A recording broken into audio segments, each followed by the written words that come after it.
لا حول ولا قوة إلا بالله العلي العظيم. أعوذ بالله السميع العلي العظيم من الشيطان اللعين الرجيم. بسم الله الرحمن الرحيم. الحمد لله الذي هدانا لهذا وما كنا لنهتدي لولا أن هدانا الله. لقد جاءت رسل ربنا بالحق. الصلاة والسلام على سيدنا ونبينا وشفيعنا ومولانا بالقاسم محمد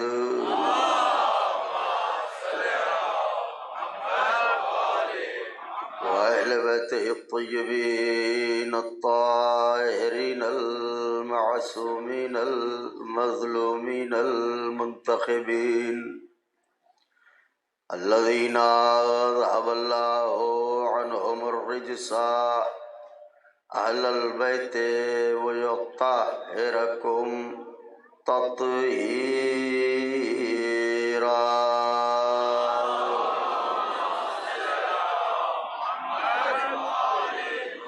ولعنة الله على أعدائهم وقتلتهم وغاصبي حقوقهم ومنكري فضائلهم ومصائبهم وشجاعتهم وطهارتهم وسخاوتهم وجلالتهم وولایتهم وعظمتهم وعطشهم أجمعين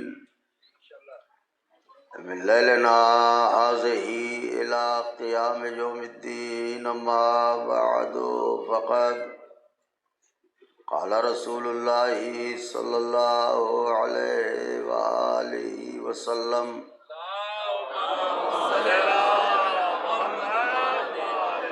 بسم الله الرحمن الرحيم. إن الحسين مصباح الهدى والسفينة النجاة.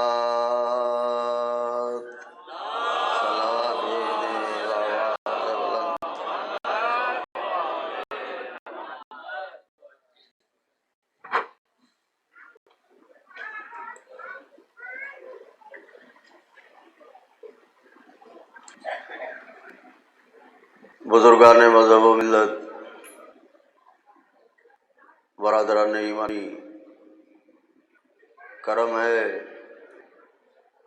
حضرات چہاردہ معصومین علیہم الصلاۃ والسلام کا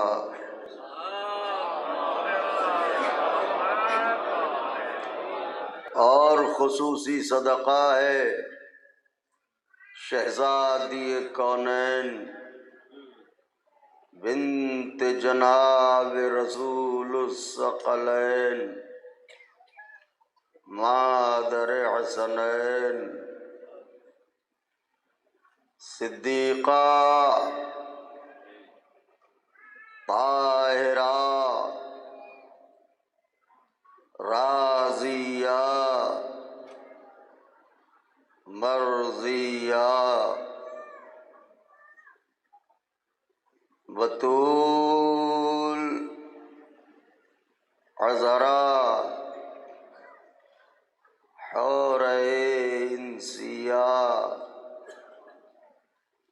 جناب فاطمہ زہرا سلام اللہ علیہا.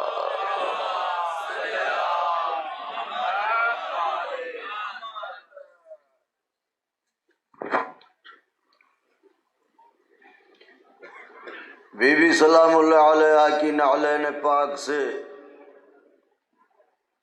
لپٹی ہوئی گرد کے ذروں کا تصدق ہے کہ کاتب تقدیر نے ہم پستیوں میں رہنے والوں کو فرش عزا کی صورت آسمان پر بیٹھنے کی توفیق عطا فرمائی۔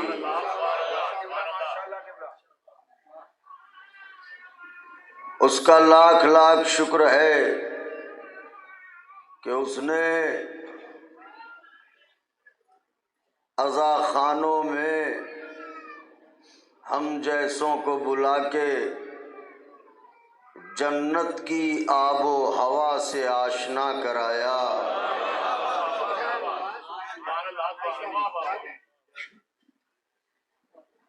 اس کا لاکھ لاکھ شکر ہے۔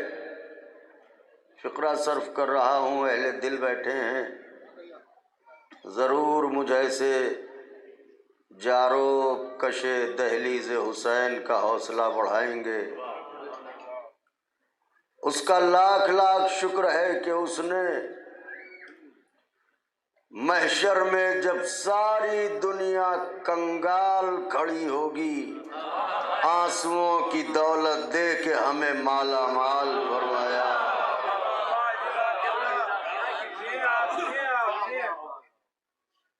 یہ وہ احسانات عظیم ہیں کہ اگر عمر جناب نوح میسر ہو اور ایک سجدہ شکر میں زندگی بسر ہو تو زندگی تمام ہو جائے گی، حق شکر ادا نہ ہوگا۔ یاد رکھیے گا یہ فرش عذاب وہ جگہ ہے کہ جہاں انسان سراپا خلوص بن کے آتا ہے۔ میں فقرے کی داد چاہتا ہوں، جہاں انسان سراپا خلوص بن کے آتا ہے۔ میں آپ کی خدمت میں دلیل عرض کر رہا ہوں، انسان دنیا سے بالکل الگ ہو کے فرش عزا پہ آتا ہے، ذہن میں دنیا کا خیال ہی نہیں ہوتا۔ کل کا رزق کیسے آئے گا جتنی دیر یہاں بیٹھے ہیں ذہن میں نہیں آتا۔ ہمارے مریض کا کیا ہوگا جتنی دیر یہاں بیٹھے ہیں ذہن میں نہیں آتا۔ ہماری مشکلوں کا کیا ہوگا جتنی دیر یہاں بیٹھے ہیں ذہن میں نہیں آتا۔ یہاں سے نکلے پھر فکروں نے گھیرا، فرش عزا پہ آئے فکریں دور ہو گئیں، تو یہاں آتے ہی ذہن اتنا آسودہ کیوں ہو جاتا ہے کہ آنے والے کو یہ پتا ہے کہ جب ہم حسین کے گھر ہیں تو حسین ہمارے گھر کی حفاظت کر رہے ہیں۔ اللہ اکبر، اللہ اکبر۔ صلوات بھیجے تو عرض کروں آپ کی خدمت میں۔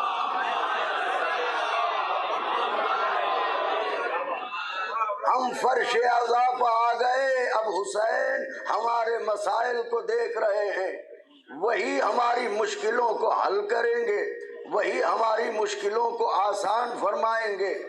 تو یہ فرش عزا جہاں انسان سراپا خلوص بن کے آتا ہے، ایک لمحے کے لیے ذہن ادھر سے ادھر نہیں جاتا۔ اب جو فرش عزا کو جنت کہتے ہیں وہ اسی دلیل سے تو جنت کہتے ہیں، جنت بھی اس جگہ کا نام ہے جہاں کوئی فکر نہیں ستائے گی۔ اللہ اکبر، اللہ اکبر۔ اور فرش عزا پر بھی کوئی فکر نہیں ستاتی ہے، یہاں آئے تو فقط حسین ہے خیال میں۔ اور اب یہ ایسی عبادت ہے، یہ اس لیے عرض کر رہا ہوں تاکہ محرم کی حیثیت اور اہمیت ذہنوں میں اجاگر ہو، اس لیے عرض کرنا چاہ رہا ہوں یہ محرم، یہ فرش عزا ایسی جگہ ہے کہ باہر نکلے فکروں نے گھیرا، فرش عزا پائے بالکل مطمئن ہو گئے، ایسا لگا جیسے کشتی نجات میں آ گئے، اب کسی طوفان کا خطرہ نہیں ہے۔ سبحان اللہ، کسی طوفان کا خطرہ نہیں ہے۔ فطرہ عرض کر رہا ہوں، صلوات پڑھے مل کے تو فطرہ عرض کروں آپ کی خدمت میں۔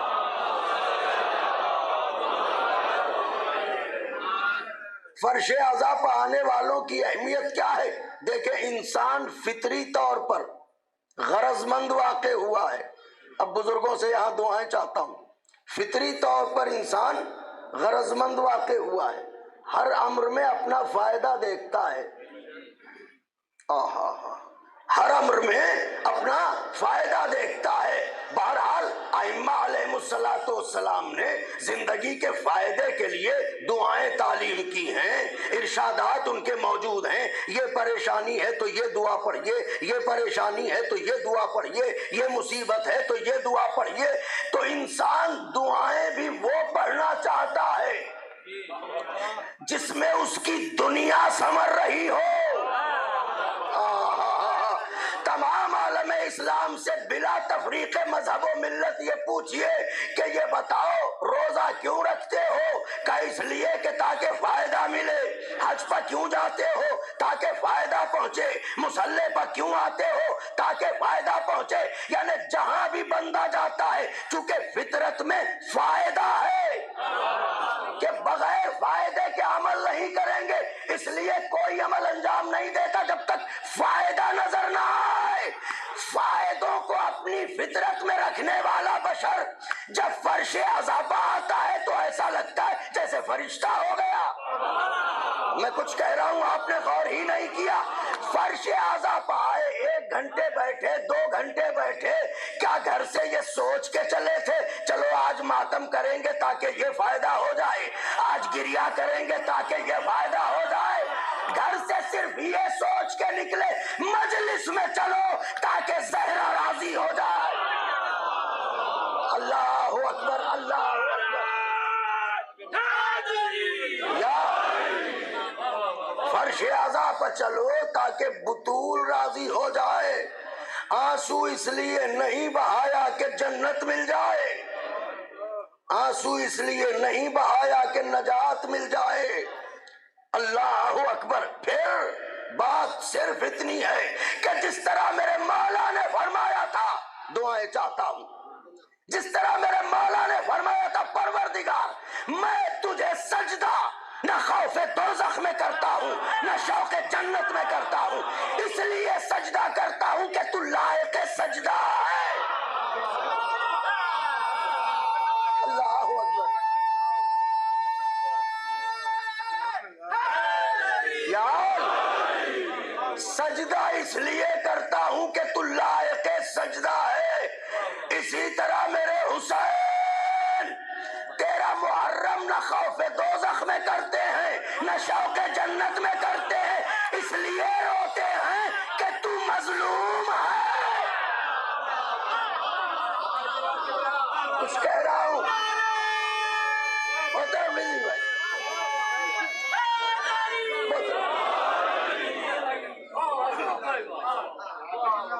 اس لیے روتے ہیں حسین پر کہ حسین جیسا مظلوم اولین و آخرین میں نہیں ہے۔ اللہ اکبر، اللہ اکبر، اللہ اکبر۔ جس کی کشتی صحرا میں لوٹی گئی وہ سب کو نجات دے رہا ہے، ہم کہیں تو نہ مانیے۔ پیغمبر نے فرمایا ان الحسین مصباح الہدی و سفینۃ النجات۔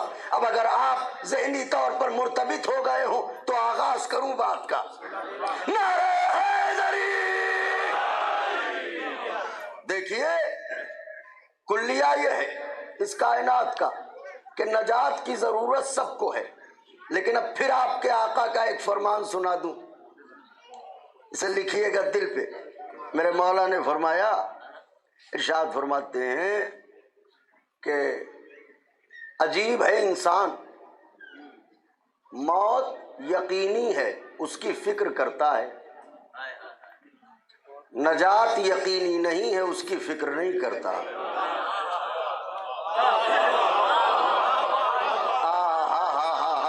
اللہ اکبر۔ بی بی جزا دیں آپ کو، کیا آپ نوازتے ہیں، کیا محسوس کرتے ہیں آپ۔ حضرت فرماتے ہیں موت یقینی ہے، اتنی یقینی ہے کہ یہ کافر کو بھی آئے گی، مشرک کو بھی آئے گی، منافق کو بھی آئے گی، مومن کو بھی آئے گی۔ موت تو سب کے لیے ہے نا، کل نفس، لفظ کل لگا ہوا ہے، تو موت سب کو آئے گی۔ جو یقینی ہے اس کے لیے پریشان ہے، اور وہ نجات جسے یقینی بنانا ہے اس کا کوئی خیال ہی نہیں۔ اس کی کوئی فکر ہی نہیں، تو دنیا میں بھی نجات چاہتا ہے انسان، آخرت میں بھی نجات چاہتا ہے انسان۔ حسین نے راہب کو بیٹے عطا کر کے بتایا کہ دنیا میں بھی ہم نجات دیتے ہیں۔ سبحان اللہ سبحان اللہ۔ اور حر کو حر سے حر علیہ السلام بنا کے بتایا کہ ہم آخرت میں بھی نجات دیتے ہیں۔ تو اب چونکہ دنیا جانتی ہے کہ بغیر اہل بیت کے، اور اب ایک اور سن لیجئے مولا کا فرمان، تاکہ یہ تینوں فرمان انشاءاللہ بنیاد ہوں گے گفتگو کے۔ اجازت ہے؟ حضرت ارشاد فرماتے ہیں ایک شے ہے عمل اور ایک شے ہے ایمان۔ عمل اور ایمان کی طرف دیکھیے، عمل اور ایمان، اس کے لیے امام فرماتے ہیں یہ دونوں ایسے ہیں جیسے جڑواں بھائی، ٹوئنز۔ یہ دونوں ایسے ہیں جیسے جڑواں بھائی، یعنی اور ایسے جڑواں بھائی ہیں کہ ان میں اگر جدائی ڈالی جائے تو دونوں کو موت آ جائے گی۔ ذرا بولا کیجئے جو میں کہتا ہوں، دونوں کو موت آئے گی۔ کیا مطلب؟ مطلب یہ ہے کہ بغیر ایمان کے عمل نہیں اور بغیر عمل کے ایمان نہیں۔ اگر بغیر ایمان کے عمل کرتا رہے گا تو آخر کو ابلیس بنا کے نکالا جائے گا۔ لہذا اہل بیت کے چاہنے والوں کا یہ فریضہ ہے کہ اس امر کو سمجھیں۔ اگر ایمان ہے تو ایمان تحریک عمل دیتا ہے، ایمان کردار کی تحریک دیتا ہے۔ اب نجات سب کو چاہیے، لیکن لوگوں نے اپنے ذہن کو فلسفے کی کائنات میں الجھایا، اور کچھ لوگوں نے کہا کہ صاحب نجات کی فکر کرنے کی اس لیے ضرورت نہیں ہے۔ فقرہ کہوں؟ اجازت ہے؟ فقرہ نازک ہے، اس لیے میں آپ سے اجازت لے رہا ہوں۔ دیکھیے یہ انکار نجات کی فکر کیوں نہیں ہے؟ اس لیے کہ نجات مشروط ہے شفاعت سے۔ جو مجھے کہنا تھا، اگر آپ تک بات پہنچ گئی ہو، نجات مشروط ہے شفاعت سے، اور شفاعت کریں گے محمد اور آل محمد۔ تو چونکہ انکار شفاعت دل میں ہے، لہذا فکر نجات ذہن میں نہیں ہے۔ تو اب چونکہ انکار شفاعت کرنا ہے محترم، اور فکر نجات نہیں ہے، اور نجات کی خواہش بھی ہے، نجات کی خواہش بھی ہے، لہذا اب کچھ گڑھا جائے، کوئی ایسا فلسفہ بیان کیا جائے کہ جس سے انکار شفاعت ہو سکے۔ فلسفہ کیا بیان کیا گیا؟ بھئی ہمیں فکر نجات کی ضرورت کیا ہے؟ اس لیے کہ ہم اپنے کسی عمل میں مختار تھوڑی ہیں۔ واہ واہ واہ واہ واہ واہ، ہم اپنے کسی فعل میں مختار تھوڑی ہیں، ہم تو مجبور ہیں۔ کیا مطلب؟ کا مطلب یہ کہ بندہ مجبور ہے، بندہ مختار کہاں ہے؟ یہ نظریہ لانے والے عقیدہ شفاعت کے منکر ہیں، حالانکہ اہل بیت نے اور رسول خدا نے جو نظریہ دیا ہے وہ یہ نظریہ نہیں ہے۔ قرآن جو نظریہ دے رہا ہے وہ یہ نظریہ نہیں ہے کہ انسان مجبور ہے۔ اگر انسان مجبور ہے تو پھر نہ اس کے لیے سزا نہ اس کے لیے جزا۔ میں کچھ کہہ رہا ہوں، ذرا غور فرمائیے۔ بھئی اگر انسان مجبور ہے، فلسفہ ہے، اگر انسان مجبور ہے، بڑے بڑے علماء نے اس پر بحثیں کی ہیں، جو مجھ جیسا طالب علم مختصر سے لمحوں میں سمیٹ کے بیان کرنا چاہتا ہے۔ چونکہ پڑھا لکھا مجمع سامنے ہوتا ہے، اس لیے کوشش کرتا ہوں اپنی حیثیت کے مطابق کچھ عرض کر سکوں۔ تو اب انکار شفاعت نے یہ مسئلہ سامنے پیش کیا کہ انسان مجبور ہے، لیکن جو دین لے کے آیا اس نے بتایا کہ تم غلط کہتے ہو۔ اگر انسان مجبور ہے، ایک مجبور کو سزا دینا یہ عدل کے خلاف ہے۔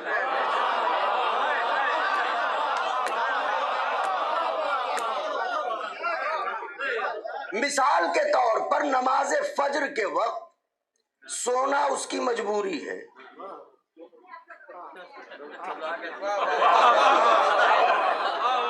ارے اس نے نیند غالب کر دی، سوئے جا رہے ہیں، تو جب تو نے سونے پر مجبور کیا ہے تو نہ پڑھنے کی سزا کیسی؟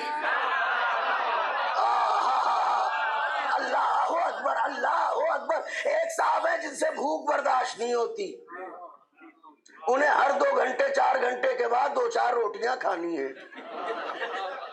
تو جب تو نے انہیں مجبور بنا دیا، یہ دسترخوان ساتھ لے کے چلتے ہیں، تو اب اگر روزے نہ رکھیں تو سزا کیسی؟ سارا مجمع بولے جو میں عرض کرنا چاہ رہا ہوں، اگر روزے نہ رکھیں تو سزا کیسی؟ ایک صاحب ہیں جن کے دل میں پیسے کی بڑی محبت ہے، اتنی محبت ہے کہ بھوکے رہ لیں گے، خرچہ نہیں کریں گے۔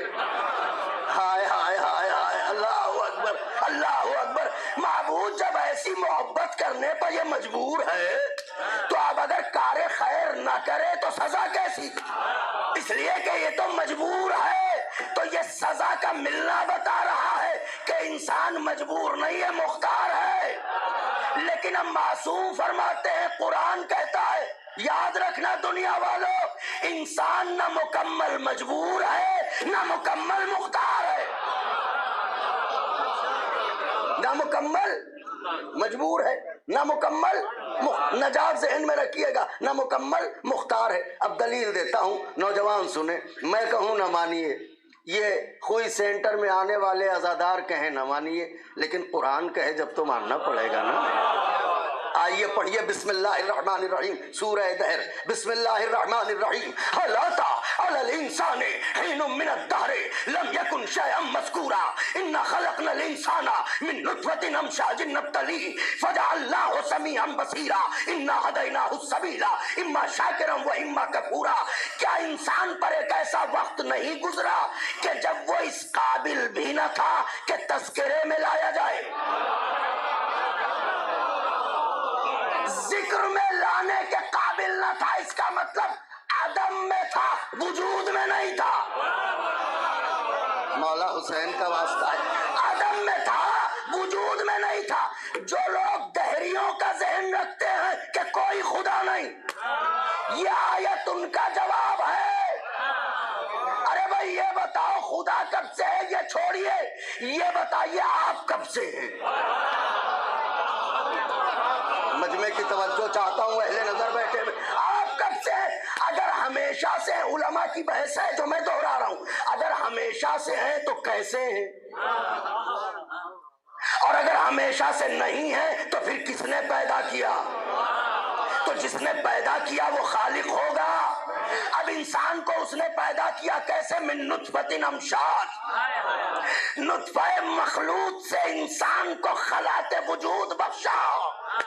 مقصد کیا تھا؟ نبتلی، تاکہ اس کی آزمائش کروں، اس کا امتحان لوں، چونکہ آزمانا تھا اس لیے ناقص نہیں بنایا، کامل بنایا۔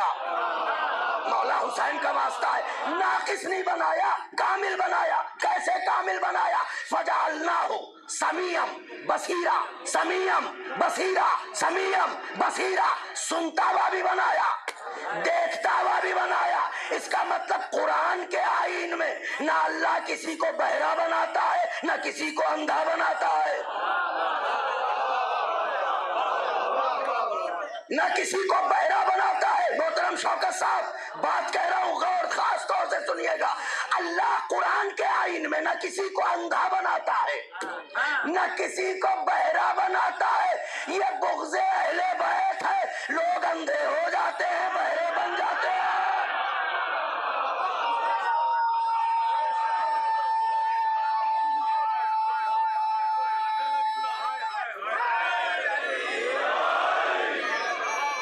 توجہ چاہ رہا ہوں یار، بات تو اب کہنے جا رہا ہوں دعاؤں کی خواستگاری کے ساتھ۔ میرا لہجہ، میری لفظیں اگر کسی کی سماعت پر باہر ہوں تو برائے حسین مجھے معاف کرے۔ میرا مقصد صرف وکالت حقوق آل محمد ہے۔ منبر پر اپنے کو منوانے یا اپنا علم جتانے نہیں آتا۔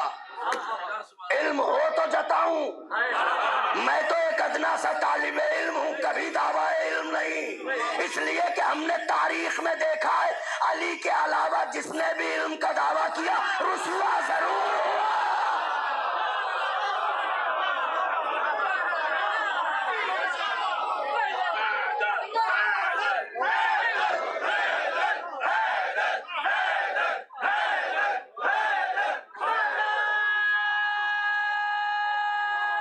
سنیے گا جو بات کہنا یار جن جن کی دھڑکنوں پر نمک دسترخوان نجف کا قرض ہے ان کے لیے بات کہہ رہا ہوں، امتحان لینا تھا انسان کا تو اللہ نے پیدا کیا، اور پیدا کیا تو ناقص نہیں بنایا، کامل بنایا۔ کیسے کان دیے، آنکھیں دی، معلوم ہے جس امتحان کے لیے پیدا کیا اس امتحان کا تعلق دو چیزوں سے ہے، یا سننے سے، یا سننے سے، یا سننے سے، یا دیکھنے سے۔ خدا کی قسم اس آیت کی تفسیر نہ ملتی اگر غدیر میں ہاتھوں پر اٹھا کے دکھاتے نا، من کن تو مالا کہہ کے سنا۔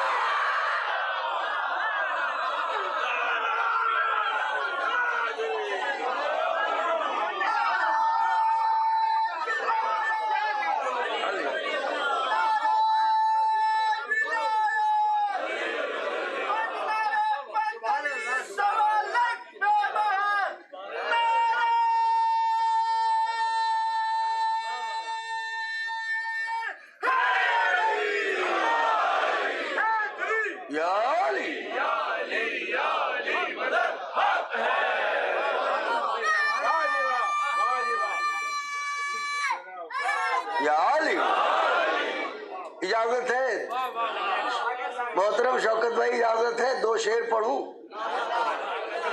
آپ کو سنانا چاہتا ہوں۔ ماشاءاللہ مجھے بہت محبت ہے ان سے، اور یہ بھی محبت فرماتے ہیں۔ دو شعر پڑھ دوں؟ اجازت ہے؟ میری طرف دیکھیے گا۔ وہ پاؤں رکھے دوشے پیغمبر پر کھڑے ہیں،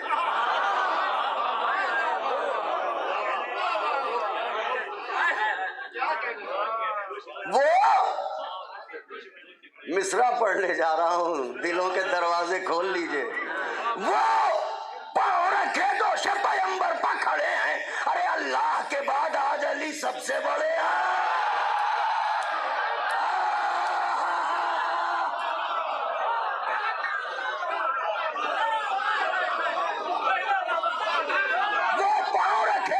پیغمبر پکڑے ہیں، اللہ کے بعد آج علی سب سے بڑے ہیں، تو کس کس کو اٹھاؤ گے روایت کے سہارے؟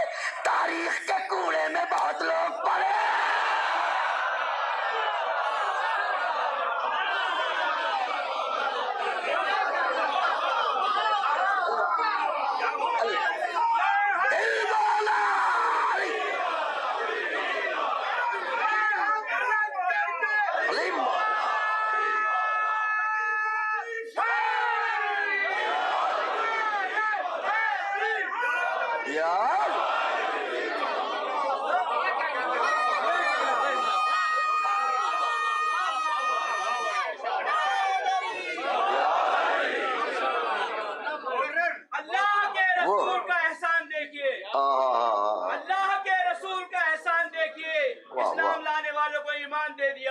اور قرآن پڑھ کے بھٹکے کی امت، اسی لیے ام نبی نے بولتا قرآن دے دیا۔ جزاک اللہ۔ وہ پاؤں رکھے دوشے پیغمبر پر کھڑے ہیں، اللہ کے بعد۔ جناب سلیمان کا واقعہ یاد نہیں آیا؟ چیٹی کہہ رہی تھی لشکر سلیمان آ رہا ہے، چھپ جاؤ نہیں تو رونت دے گا۔ نبی تھے، سن لیا، آگے بڑھے، چیٹیوں کے سردار کو اٹھایا، ہتھیلی پر رکھا، کیا کہہ رہی تھی؟ کچل دیں گے؟ کہا آپ کے لیے نہیں، لشکر کے لیے۔ اس کا مطلب اتنی بات چیوٹی بھی جانتی ہے، نبی پر بھروسہ ہے، ساتھیوں پر بھروسہ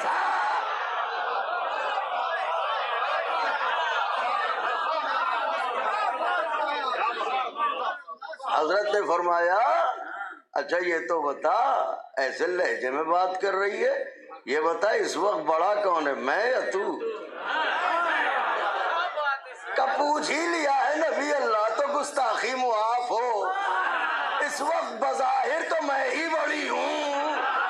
کا کیوں؟ کا اس لیے کہ آپ کے قدم زمین پر، میرے قدم آپ کے ہاتھ۔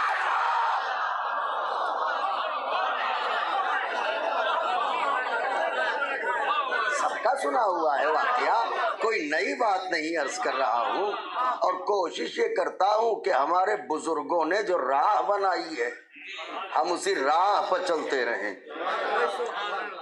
اچھا وہ پاؤں رکھے دوش پیغمبر پر کھڑے ہیں، اللہ کے بعد آج علی سب سے بڑے ہیں۔ ایک بات بتائیے نوجوانوں، بولیے گا، یہ بتائیے حضور کے جسم کا سایہ تھا؟ انشاءاللہ چہرے گلاب ہو جائیں گے۔ سایہ تھا؟ نہیں تھا سایہ۔ کسی بھی کلمہ گو سے پوچھئے حضور کے جسم کا سایہ کیوں نہیں تھا؟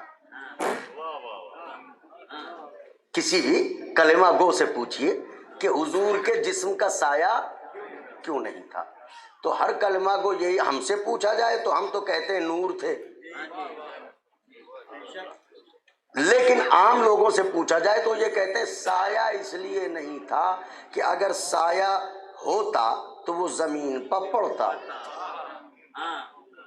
سایہ ہوتا تو زمین پر پڑتا۔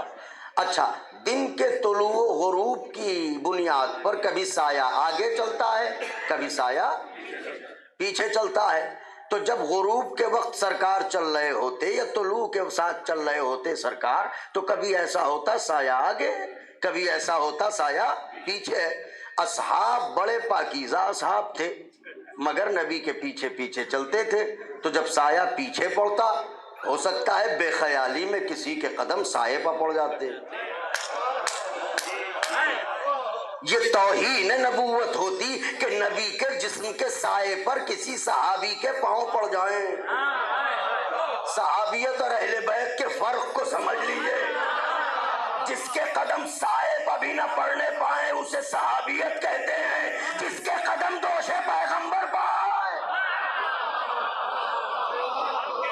وہ ہیں آل محمد علیہ السلام۔ اچھا تو اب آئیے، اللہ نے سنتا ہوا بھی بنایا، دیکھتا ہوا بھی بنایا۔ کس موڑ پہ آئے ہم؟ تو اس کا مطلب امتحان جو ہے وہ سننے کے ذریعے ہوگا، دیکھنے کے ذریعے ہوگا۔ اب انسان مجبور ہے اور مختار ہے، بھئی یہی گفتگو چڑی تھی، یہ بات مکمل کر دوں۔ مجبور بھی ہے، کچھ لوگوں کا یہ کہنا ہے فقط مجبور ہے، تو اگر مجبور ہے کلی طور پر انسان، اگر کلی طور پر مجبور ہے تو خدا کی جانب سے سزا اور جزا کیسی؟ اور اگر مختار ہے کلی طور پر تو یہ بھی قرین عقل نہیں ہے، لہٰذا اب ہونا یہ چاہیے کہ بعض مرحلوں میں مجبور ہو، بعض مرحلوں میں مختار ہو۔ صلوات پڑھ لیں تو عرض کروں آپ کو،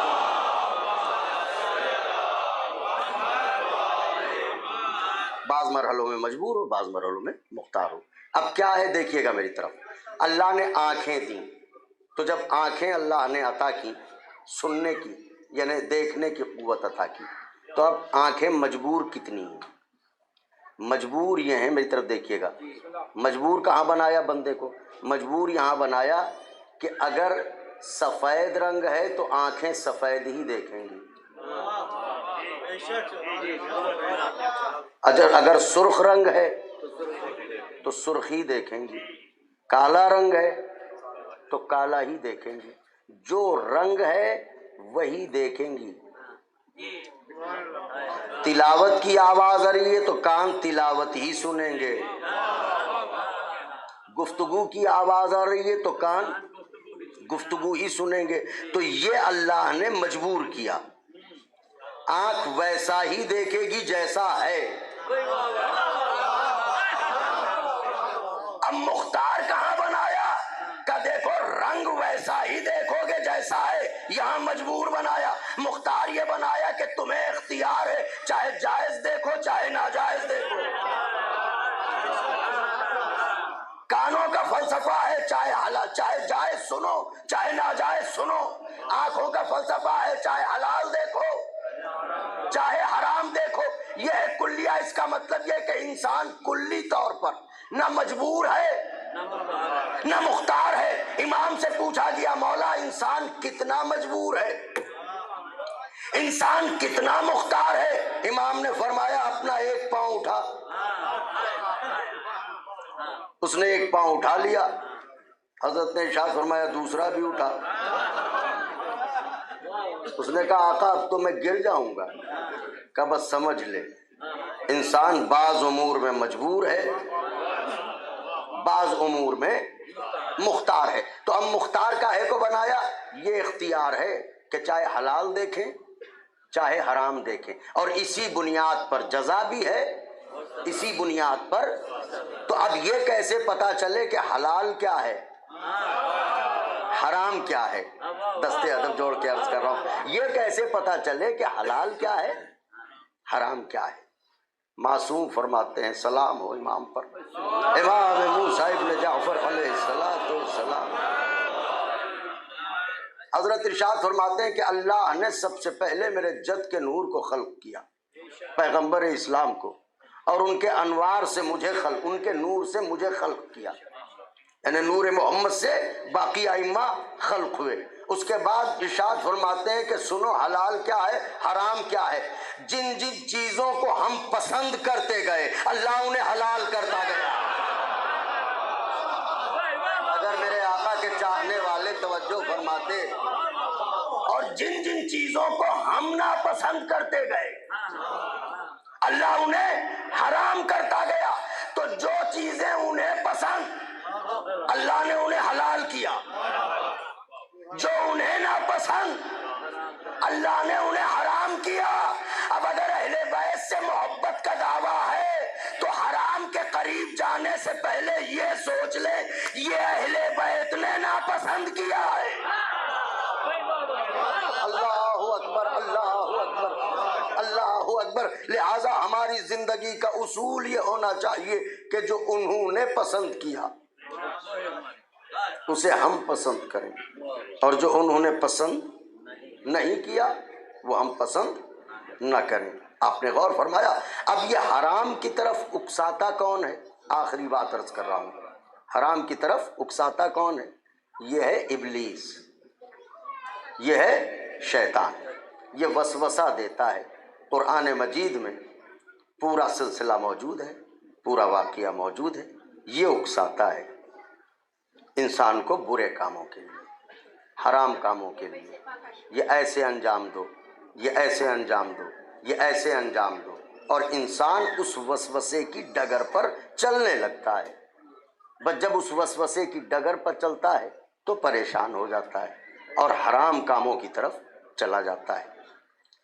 کیسے؟ اس طرح سے قرآن مجید اس بات کی حکایت کر رہا ہے سورہ اعراف میں، یہ 16ویں اور 17ویں آیت انشاءاللہ دیکھیے گا اس کا ترجمہ تو یہ بات واضح ہو جائے گی جو میں عرض کر رہا ہوں۔ قَالَ فَبِمَا أَغْوَيْتَنِي، ابلیس اللہ پر الزام لگا رہا ہے، کہہ رہا ہے تو نے مجھے گمراہ کر دیا، تو نے مجھے گمراہ کر دیا۔ تو کیوں گمراہ کر دیا؟ کہہ کیوں رہا ہے؟ میں تجھے سجدہ کر رہا تھا، تو آدم کو سجدہ کروا رہا ہے۔ یعنی جب کوئی حجت کو منوانا چاہتا ہے تو شیطان الزام یہ لگاتا ہے کہ تو نے مجھے گمراہ کر دیا، تو نے مجھے گمراہ کر دیا۔ تو اب اگر تو نے مجھے گمراہ کیا تو یہ جان لے کہ میں بھی صراط مستقیم پر بیٹھوں گا۔ کیوں؟ تاکہ لوگ نجات کی کشتی تک نہ جا سکے۔ بیٹھنے کا مقصد کیا ہے؟ یہی تو کہ کشتی نجات تک انسان نہ جا سکے۔ کہ صراط مستقیم پر بیٹھوں گا تو بیٹھ کے کیا کرے گا؟ یوں ہی بیٹھا رہے گا؟ کہا نہیں، بہکاؤں گا۔ کیسے؟ کہتا ہے معبود کبھی دائیں سے بہکاؤں گا، کبھی بائیں سے بہکاؤں گا، کبھی سامنے سے بہکاؤں گا، کبھی پشت سے بہکاؤں گا. تو ابلیس نے چاروں سمتوں پر قبضہ کر لیا. سارے مجمع کی توجہ چاہتا ہوں, بزرگوں سے دعائیں چاہتا ہوں. ابلیس نے چاروں سمتوں پر قبضہ کر لیا. کہہ رہا ہے کبھی دائیں سے بہکاؤں گا, کبھی بائیں سے بہکاؤں گا, کبھی سامنے سے بہکاؤں گا, کبھی پشت سے بہکاؤں گا. اور اے میرے معبود اتنا یاد رکھنا کہ تیرے زیادہ تر بندے تیرے شکر گزاروں میں نہیں ہوں گے. یعنی اکثریت کو میں بہکا لے جاؤں گا. یہ خدا سے کہہ رہا ہے کہ میں اکثریت کو بہکا لے جاؤں گا, کبھی دائیں سے, کبھی بائیں سے, کبھی سامنے سے, کبھی پشت سے. آواز قدرت آئی, یاد رکھنا, یاد رکھنا. تو دائیں سے بہکائے گا, بائیں سے بہکائے گا, سامنے سے بہکائے گا, پشت سے بہکائے گا. یہ ہوئی 4 سمتیں. میں نے 4 سمتیں نہیں بنائی ہیں, سمتیں ہیں 6. سمتیں ہیں 6. دائیں بائیں سامنے پشت پر, اوپر نیچے. اللہ نے کہا تو 4 جانب سے بہکائے گا, مگر یہ 2 سمتیں میری ہیں. بندہ دعا کو ہاتھ اٹھا دے گا تو بچا لوں گا, سر کو سجدے میں رکھ دے گا تو.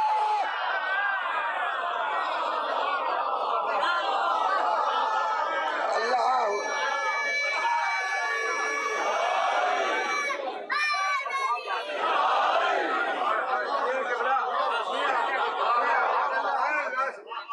دعا کو ہاتھ اٹھا دے گا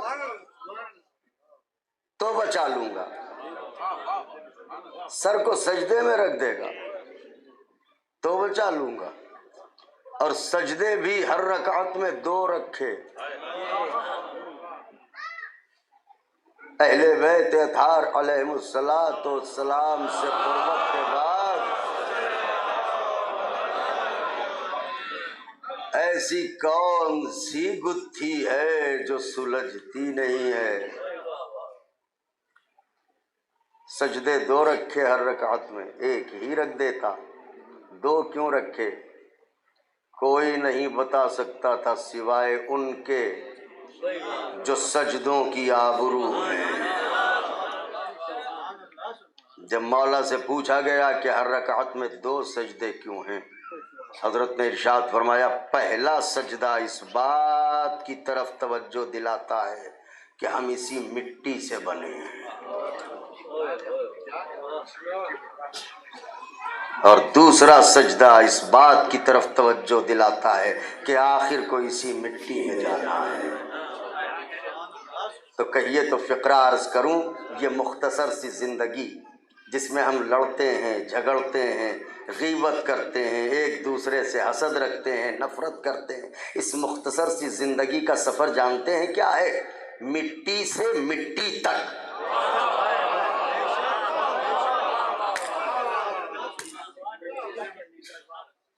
اس مختصر سی زندگی کا سفر مٹی سے مٹی تک ہے. بس اس سے زیادہ اس زندگی کی کوئی حقیقت نہیں ہے. لہذا ہمیں اہل بیت طیبین و طاہرین علیہم السلام کی سیرت اور ان کے بتائے ہوئے راستوں پر عمل کرنا چاہیے کہ یہی اس دنیا میں بھی نجات کا ذریعہ ہے اور یہی اس دنیا میں بھی نجات کا ذریعہ ہے. اور پھر ان دنوں تو حسین کی دکھیا ماں اپنے حسین کے صدقے میں نجات بانٹ رہی ہوتی ہے.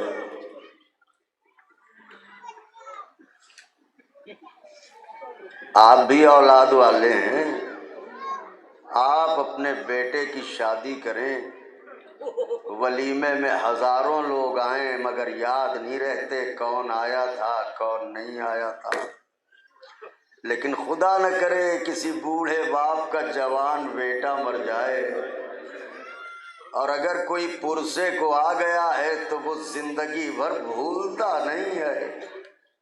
اس کا مطلب خوشی کے موقع پر یاد رکھا جائے نہ رکھا جائے, غم کے موقع پر ضرور یاد رکھا جاتا ہے کہ کس نے ہمارا ساتھ دیا تھا. یہ محرم زہرا کے گھر اجڑنے کا مہینہ ہے. فرش عزا پر جو بھی آئے گا یہ کیسے ممکن ہے کہ وہ ٹوٹی ہوئی پسلیوں والی بیوی عزاداروں کو بھول جائے؟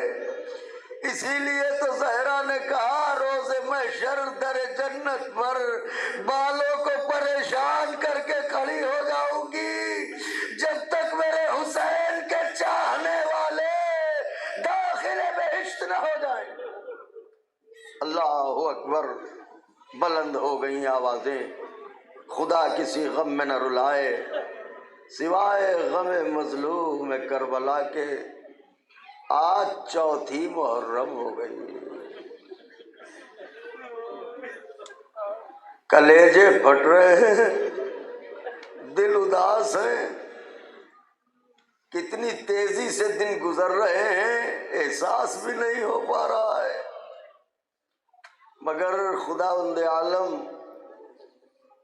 آپ کو اجر عطا فرمائے، جس خلوص سے مجالس میں آتے ہیں، تشریف لاتے ہیں۔ عجیب مرحلہ ہے، آج مجھے مصائب پڑھنا ہے حسین ابن علی کے دوست کے، سمجھ گئے عزادار؟ وہ حسین جو دشمنوں میں گھرا ہے، اس کے دوست کے مصائب پڑھنا ہے۔ حبیب ابن مظاہر، ارے ایسی دوستی تو کائنات میں نہ دیکھی گئی، مر کے بھی حسین کے پاس ہی رہے۔ علماء فرماتے ہیں کہ فہرست زوار حبیب ابن مظاہر کے پاس ہوتی ہے۔ حبیب ابن مظاہر زوار کی سفارش کرتے ہیں، مولا یہ بہت تڑپ رہا ہے، اب اسے بلا لیجئے، یہ بہت تڑپ رہا ہے، اب اسے بلا لیجئے۔ علماء فرماتے ہیں، عرفا کہتے ہیں کہ اگر 2 رکعت نماز حاجت ادا کر کے جناب حبیب ابن مظاہر سے توسل کیا جائے، فریاد کی جائے کہ آقا حسین سے میری سفارش کر دیجئے، سال نہ گزرے گا زیارت کربلا نصیب ہوگی۔ دوستی، اللہ اکبر، کائنات میں ایسی دوستی نہیں دیکھی گئی۔ انشاءاللہ بہت روئیں گے، بی بی ہمیں توفیق دے کے مصائب پڑھ سکیں۔ روایت کہتی ہے کہ جناب حبیب کے والد گرامی جناب مظاہر پیغمبر اسلام کے بڑے وفادار اور چاہنے والے تھے۔ جناب مظاہر کے دل میں خیال آیا کہ میں رسول خدا کی دعوت کروں۔ جناب مظاہر تشریف لے گئے رسول خدا کی خدمت میں، یا رسول اللہ میرا دل چاہتا ہے کہ مجھ غریب کے گھر آپ آئیں، کھانا نوش فرمائے۔ پیغمبر اسلام نے دعوت قبول کر لی، جناب مظاہر واپس آئے۔ جناب حبیب نے باپ کو دیکھا کہ یہ اہتمام میں مصروف ہے، پوچھا بابا خیر تو ہے، کوئی مہمان آنے والا ہے؟ کہاں میرے لال، میں رسول خدا کو دوست رکھتا ہوں، ان کی دعوت کی ہے۔ جناب حبیب تڑپ گئے، بابا آپ جسے دوست رکھتے ہیں اسے تو بلا لیا، ارے میرا بھی تو کوئی دوست ہے۔ کہا میرے لال کون؟ کا حسین ابن علی، فرزند رسول، فرزند زہرا۔ میں چاہتا ہوں کہ آپ کی طرف سے رسول خدا کی دعوت ہو، میری جانب سے حسین ابن علی کی دعوت ہو۔ کہنے لگے بیٹا میرے ساتھ چلو، میں ابھی چلتا ہوں۔ گئے رسول خدا کی خدمت میں ہاتھوں کو جوڑ کے عرض کیا، یا رسول اللہ ہم اس لیے آئے ہیں کہ میرا بیٹا حبیب چاہتا ہے کہ آپ کا شہزادہ ساتھ آئے۔ پیغمبر نے حسین کو بلایا، کہا میرے لال دیکھو تمہارا دوست تمہاری دعوت کرنے آیا ہے، لیجئے جناب حبیب کی دعوت قبول کر لی۔ واپس آئے باپ بیٹے، دسترخوان کے اہتمام میں لگ گئے۔ بس عزاداروں سنیے گا، ضرور پرسا دیں گے۔ ادھر جناب مظاہر دعوت کے اہتمام میں لگے ہیں۔ جناب حبیب کی بے قراری یہ ہے کہ گھر کا دروازہ کھول کے کبھی رستے پر کھڑے ہو جاتے ہیں، کبھی واپس آتے ہیں، کبھی رستے پر کھڑے ہو جاتے ہیں، کبھی واپس آتے ہیں۔ بابا کب آئے گا میرا آقا، کب آئے گا میرا دوست؟ اجرکم علی اللہ، اجرکم علی اللہ، کب آئے گا میرا آقا؟ یہاں تک کہ شام ہو گئی، کھانے کا وقت آیا، دسترخوان چن دیا گیا۔ جناب حبیب ابن مظاہر کم سن تھے، خیال آیا کہ چلو بالا خانے پر چلو، وہاں سے اپنے آقا کا رستہ دیکھوں گا۔ حبیب بالا خانے پر گئے، انتظار حسین میں کبھی ادھر دوڑ کے دیکھتے ہیں، کبھی ادھر دوڑ کے دیکھتے ہیں۔ اسی اثنا میں بے خیالی میں بالا خانے سے گر پڑے۔ حبیب کے والد کو آواز سنائی دی، اب جو مظاہر آئے تو کیا دیکھا؟ میرا بیٹا مر چکا۔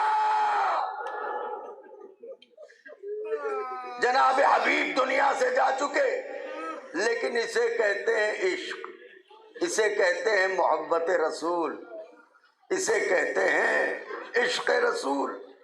جلدی سے حبیب کے جنازے کو اٹھایا، گھر میں لائے، ایک کونے میں چھپا کے رکھ دیا۔ میں اولاد والوں سے پوچھتا ہوں، جس کے بیٹے کا جنازہ گھر میں رکھا ہو اس کے آنسو رک سکتے ہیں، مگر ہائے رے محبت مظاہر آنسوؤں کو روکے ہوئے ہیں کہ پہلے رسول اللہ کھانا کھا لیں۔ آوازوں کو دبا کے نہ روئیے گا، آج 4 محرم ہو گئی ہے۔ واہ غربتا، واہ مظلومہ۔ لیجئے، انتظار میں ہیں رسول خدا کے، آنسوؤں کو ضبط کیے ہوئے ہیں کہ اتنے میں کیا دیکھا کہ پیغمبر اپنے نواسے کو لیے ہوئے چلے آ رہے ہیں۔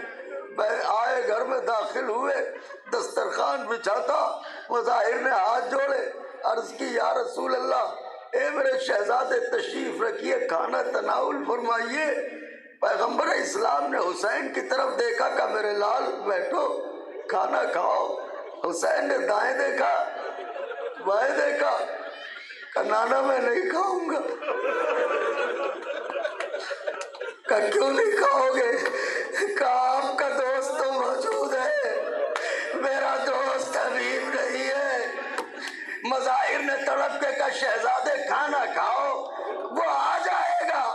کہ میں اس وقت تک نہیں کھا سکتا جب تک میرا حبیب نہ آ جائے۔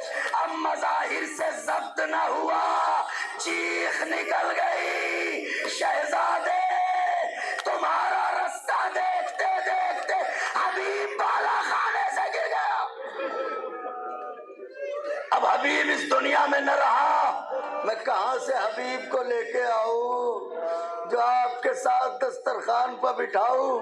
حسین کی آنکھوں سے آنسو جاری ہوئے، تڑپ کے آواز دی نانا جان، جب تک مذہب حبیب میرے ساتھ نہ بیٹھیں گے میں کھانا نہ کھاؤں گا۔ ہائے رے فرمائش حسین، ہائے رے محبت حسین۔ رسول خدا نے کہا حبیب کی میت لائی جائے، جنازہ لایا گیا، پیغمبر نے دستے دعا اٹھائے، اے میرے معبود تجھے میرے حسین کا واسطہ، حبیب کو زندگی دے دے۔ اجرکم علی اللہ، حبیب کو زندگی میسر ہوئی، حبیب اٹھ کے بیٹھے، اللہ اکبر، شریک دسترخواں ہوئے۔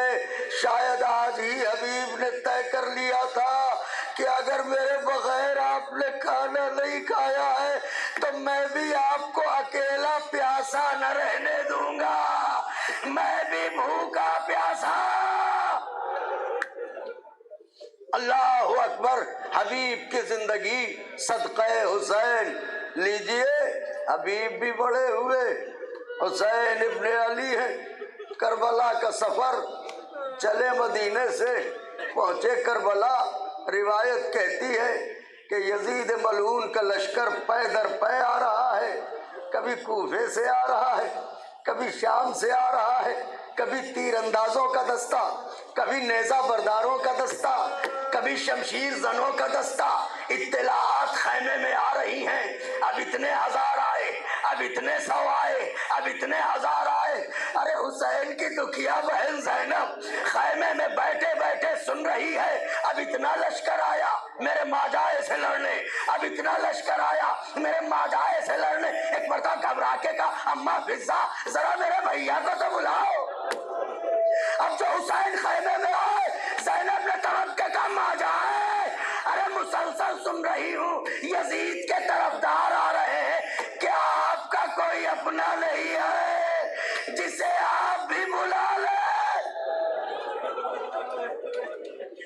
جزاک اللہ، خوب روئے، خوب تڑپے۔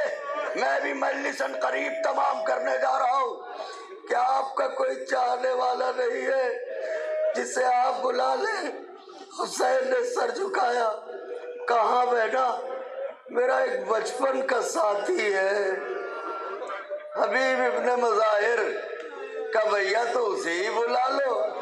حسین خاک پر بیٹھے خط لکھنا شروع کیا، الی رجل الفقیہ حبیب ابن مظاہر الاسدی من الحسین الغریب المظلوم،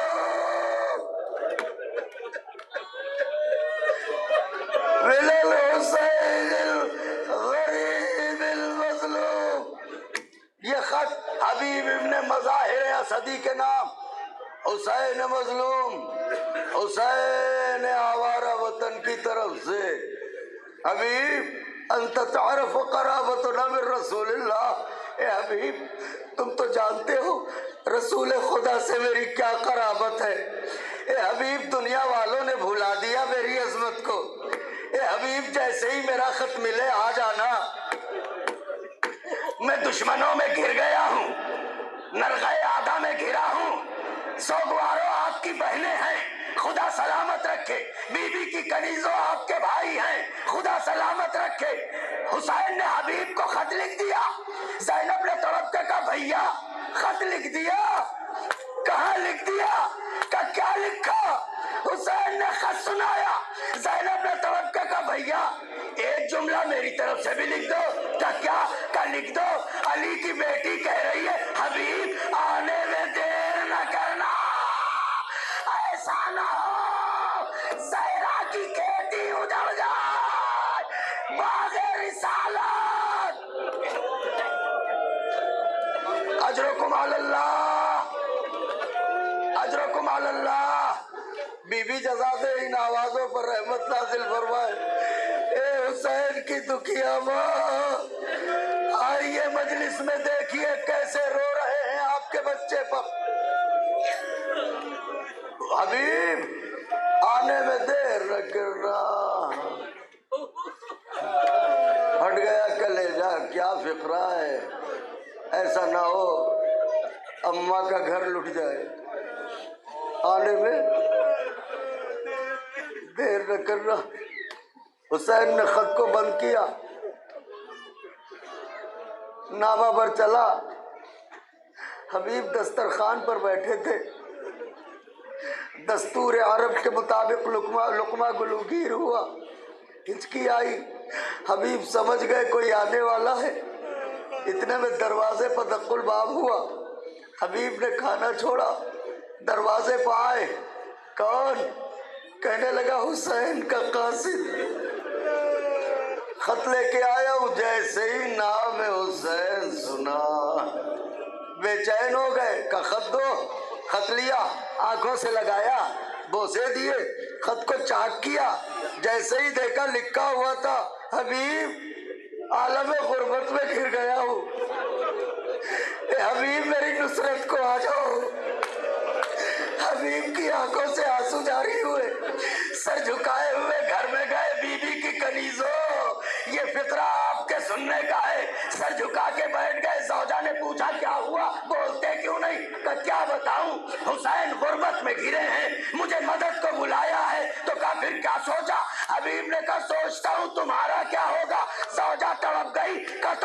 چوڑیاں تم لو پہن کے بیٹھو، میں جا رہی ہوں نصرت حسین کو۔ ارے فرزند رسول بلائے تم میرے لیے سوچو۔ اسے کہتے ہیں فقیہ۔ اللہ اکبر۔ آواز ہی تمہارے بارے میں سوچ رہا ہوں، جیسے ہی زوجہ نے یہ کہا حبیب تڑپ گئے کہ میں تو تمہاری رضا چاہتا تھا، اب میں جا رہا ہوں۔ حبیب گھر سے نکلے، بس کیا بتاؤں، ادھر حبیب کا رہوار بے چین ہے۔ جو قریب پہنچے تو کیا دیکھا کہ غلام اس کے کانوں میں کہہ رہا ہے پریشان نہ ہو، اگر تیرے آقا نے آنے میں دیر کی تو میں تیرے ساتھ چلوں۔ حبیب گھوڑے پر سوار ہوئے، گھوڑے کو ایڑ لگائی، ہائے رے حسین کیسا نوازتے ہیں۔ انتظار تھا اپنے بچپن کے دوست کا، کوفے کی جانب سے غبار اٹھا۔ حسین نے تڑپ کے کہا میرے لال اکبر اپنے چچا کا استقبال کرو، اپنے چچا کا استقبال کرو۔ لیجیے حبیب نمودار ہوئے، ادھر سے عباس چلے، ادھر سے اکبر چلے، ادھر سے حسین چلے۔ جیسے ہی آقا حسین کو حبیب نے دیکھا، حبیب گھوڑے سے کود پڑے، آ کے آقا کے قدموں سے لپٹ گئے۔ اے میرے مولا، اس عالم غربت میں آپ کو کس نے گھیرا؟ حسین نے بچپن کے ساتھی کو لیا، سینے سے لگایا، باہوں میں باہیں، آؤ حبیب آؤ، آؤ حبیب آؤ، آؤ حبیب آؤ۔ آ کے خیمے میں مجلس تمام ہو گئی۔ ایک فقرہ ہے، اگر میں پڑھ سکا تو زندگی بھر رونے کو کافی ہے۔ خیمے میں لے کے آئے، ابھی بیٹھے تھے، حسین بتا رہے تھے حبیب مجھے خط لکھ کے بلایا، اب دیکھو مجھے گھیر کے مجھے مارنا چاہتے ہیں حبیب۔ کہ اتنے میں زینب کبریٰ نے پوچھا اماں فضہ کوئی آیا ہے؟ کہا حسین نے جسے خط لکھا تھا وہ دوست آ گیا۔ زینب نے تڑپ کے کہا اماں فضہ جا کے حبیب سے کہہ دو علی کی بیٹی سلام کہہ رہی ہے، اور کہہ رہی ہے حبیب تمہارا شکریہ جو عالم غربت میں میرے بھائی کی مدد کو آئے۔ فضہ نے جیسے ہی کہا علی کی بیٹی نے سلام کہا، حبیب نے امامہ پھینکا، منہ پر تماچے مارے۔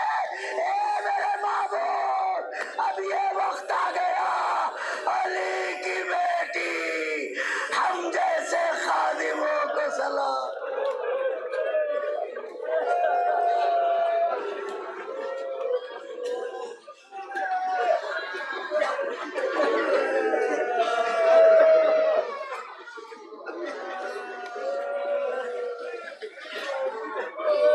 لعنت اللہ علی القوم الظالمین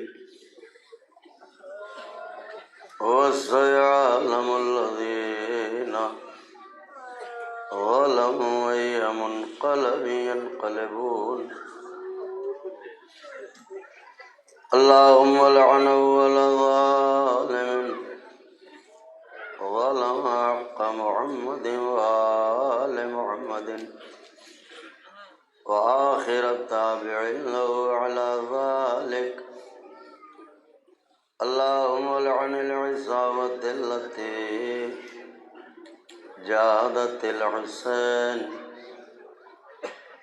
صلواتك عليه وشايعت وبايعت وتابعت على قتله اللهم لعنهم جميعا اللهم ارزقنا زيارة قبر الحسين عليه السلام في الدنيا وشفاعته في الآخرة اللهم اجعلنا من الباكين فی عزاء الحسین علیہ السلام۔